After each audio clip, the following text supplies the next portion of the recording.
जय हिंद दोस्तों। जैसे कि अभी रेलवे की एग्ज़ाम चल रही है और एग्ज़ाम में एक फ़िक्स पैटर्न फॉलो हो रहा है और क्वेश्चन लगभग 10 से 12 टॉपिक ऐसे हैं जहाँ से क्वेश्चंस कंफर्म है कि आ ही रहे हैं और ये क्वेश्चन हर शिफ्ट में आ रहे हैं। दोस्तों, मिरर फार्मूले से रोज़ एक क्वेश्चन रिपीट हो रहा है।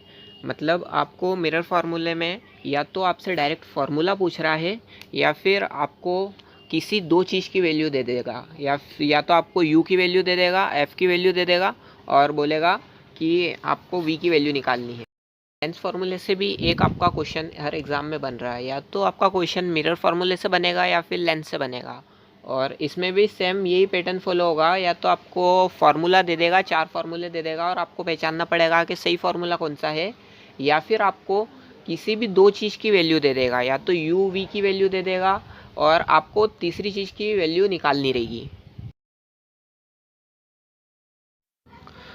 दोस्तों, अगर आपके पास में मिरर और लेंस का अगर क्वेश्चन आए, अगर न्यूमेरिकल आता है तो इसमें आप साइन कन्वेंशन का बहुत ज़्यादा ध्यान रखना, क्योंकि अभी रेलवे में साइन कन्वेंशन से की वजह से बहुत सारी प्रॉब्लम आ रही है और इसकी वजह से लोगों बहुत सारे क्वेश्चन गलत कर रहे हैं। दोस्तों, मैग्नीफिकेशन से मतलब हर शिफ्ट में एक ना एक क्वेश्चन तो आ ही रहा है। मतलब कि आपको दे देंगे कि v और u की वैल्यू दे देंगे या फिर मतलब इसमें भी दो चीज़ की वैल्यू दे देंगे आपको। और आप ध्यान रखना इसमें फार्मूला के एल के बारे में, क्योंकि मैग्नीफिकेशन मिरर में कुछ और रहता है और लेंस में कुछ और रहता है। इनके फार्मूले दोनों में डिफरेंट रहते हैं, तो आप मैग्नीफिकेशन का ध्यान रखना।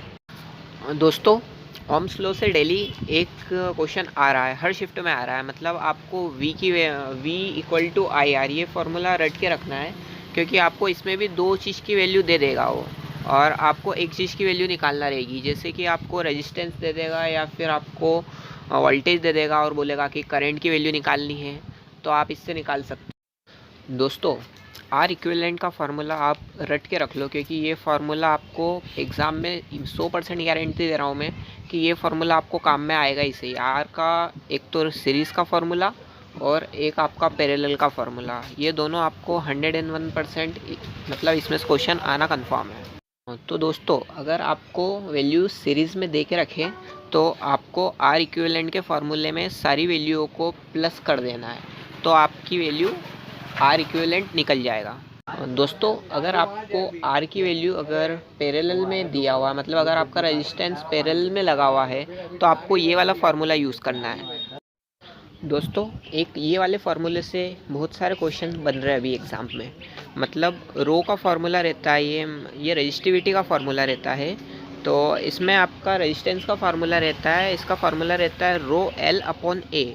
इसमें से जो आर रहता है वो आपका रेजिस्टेंस रहता है और रो जो रहती है आपकी रजिस्टिविटी रहती है और एल जो रहती है आपकी लेंथ रहती है और ए जो रहता है आपका क्रॉस सेक्शन एरिया रहता है। ये इस फार्मूले से भी आपके क्वेश्चंस बन रहे हैं। दोस्तों, डोबर्निया के ट्रायड, मतलब डोबर्निया ट्रायड से एक क्वेश्चंस आ रहा है एग्ज़ाम्स में। इसमें आपको या तो वो डायरेक्ट पूछ लेगा कि मतलब डोबर्निया का ट्रायड क्या होता है। तो इसमें जो एटॉमिक मास रहता है, पहला और आखिरी जो मतलब पहला और तीसरा नंबर रहता है, उसका जो एटॉमिक मास रहता है उनका एवरेज जो रहता है वो दूसरे नंबर के बराबर रहता है। और आप कुछ डोबर्निया के जो ट्रायड्स है जैसे कि लिथियम, सोडियम, पोटेशियम, इसको याद कर लेना, क्योंकि इससे क्वेश्चन बनता है। उसके बाद में एक आपका रहता है कि क्लोरीन, ब्रोमीन, आयोडीन, मतलब ये भी याद कर लेना। उसके बाद में आपका रहता है ये तीनों ट्रायड आपको याद करके रखना है और इनके एटॉमिक मास वगैरह याद करके रखना है। दोस्तों, न्यूलैंड लॉस ऑफ ऑक्टेट, मतलब न्यूलैंड का अष्टक नियम, इससे एक क्वेश्चन डेली आ रहा है। डेली नहीं तो हर शिफ्ट में, एक शिफ्ट या दूसरी शिफ्ट में छोड़ के आ रहा है। तो इसमें आपसे वो ये पूछ रहा है कि जो अष्टक नियम है वो किसने दिया था, तो ये न्यूलैंड साहब ने दिया था और इससे क्वेश्चन आ रहा है। दोस्तों, आपसे ये भी पूछ रहे हैं कि न्यूलैंड ने जो अपनी पीरियोडिक टेबल दी थी वो किस बेसिस पे दी थी, तो उन्होंने एटॉमिक मास के बेसिस पे अपनी पीरियोडिक टेबल को दी थी। दोस्तों, मेंडलीफ की जो पीरियोडिक टेबल है उससे बहुत ज़्यादा क्वेश्चन बन रहे हैं और आपकी जो मॉडर्न पीरियोडिक टेबल है जो मतलब मोस्ले ने दी थी, उससे भी बहुत क्वेश्चन बन रहे हैं। और एक मतलब क्वेश्चन बहुत ज़्यादा रिपीट हो रहा है कि मोस्ले ने जो अपनी पीरियोडिक टेबल दी थी वो किस आधार पे दी थी, मतलब किस बेसिस पे दी थी। तो मोस्ले ने एटॉमिक नंबर के बेसिस पे दी थी। बाकी अभी तक जितनों ने भी पीरियोडिक टेबल दी है सब ने एटॉमिक मास के बेसिस पे दी थी।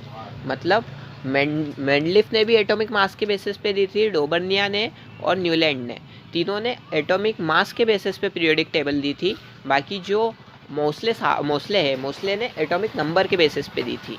तो पीरियोडिक टेबल आप ढंग से याद करके चले जाना, क्योंकि एक क्वेश्चन हर शिफ्ट में रिपीट हो रहा है। दोस्तों, रिएक्शन से हर शिफ्ट में एक क्वेश्चन बन ही रहा है। मतलब आपको मैं कुछ ऐसे इंपॉर्टेंट रिएक्शन बता देता हूँ जिससे मतलब क्वेश्चन बन रहा है। तो आपकी जो कॉम्बिनेशन रिएक्शन रहती है, decomposition reaction, neutralisation reaction, displacement reaction और डबल डिस्प्लेसमेंट रिएक्शन, ये रिएक्शन आपको पढ़ के जाना है, क्योंकि इन रिएक्शन से हर शिफ्ट में एक क्वेश्चन बन रहा है।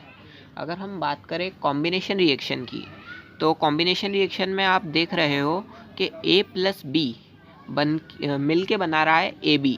मतलब आपको कुछ दो चीज़ गिवन रहेगी और उससे आपका तीन चीज़ बन जाएगी, तो मतलब तीसरा प्रोडक्ट बन जाएगा, तो उसको बोलते हैं हम कॉम्बिनेशन रिएक्शन। इसका उल्टा होता है डीकम्पोजिशन में।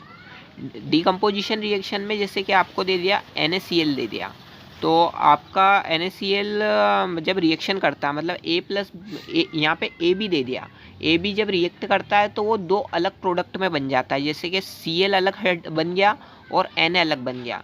मतलब कॉम्बिनेशन रिएक्शन और डीकम्पोजिशन रिएक्शन दोनों विपरीत है, मतलब रिवर्सिबल रिएक्शन है। मतलब जो कॉम्बिनेशन में होता है उसका उल्टा होता है डीकम्पोजिशन रिएक्शन में।